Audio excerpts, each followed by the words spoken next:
खेसारी लाल यादव के बारिश गाने की किस तरह से धज्जी उड़ा दी है पवन सिंह के सॉन्ग झगड़ा के घर ने। जी हाँ, झगड़ा के घर का व्यूज़ देख लें और बारिश को रिलीज़ हुए 2 दिन हो गए। 5.5 लाख सब्सक्राइबर वाले चैनल पर रिलीज़ हुआ था ये गाना और पवन सिंह का गाना मात्र 33,000 सब्सक्राइबर पर रिलीज़ हुआ था। और अब अगर इन दोनों की व्यूज़ को देखेंगे तो आप सिर पकड़ कर बैठ जाएंगे, क्योंकि काफ़ी आगे हैं पवन सिंह खेसारी लाल यादव के इस गाने से। जी हाँ, बारिश बहुत ही खूबसूरत गाना था खेसारी लाल यादव का, लेकिन लोगों ने इस गाने को पसंद नहीं किया।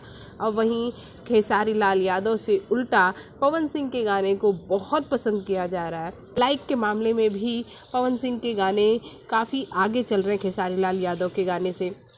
साथ ही साथ व्यूज़ की भी बात करेंगे तो व्यूज़ भी अगर आप 2 दिन का आंकड़ा देखेंगे तो बहुत आगे है पवन सिंह का गाना, क्योंकि अभी इस गाने ने तो 1 डे भी कंप्लीट नहीं किया। तो आप क्या कहेंगे हमारे इस वीडियो के बारे में? कमेंट बॉक्स में कमेंट ज़रूर कीजिएगा। साथ ही चैनल को सब्सक्राइब करना बिल्कुल ना भूलिए।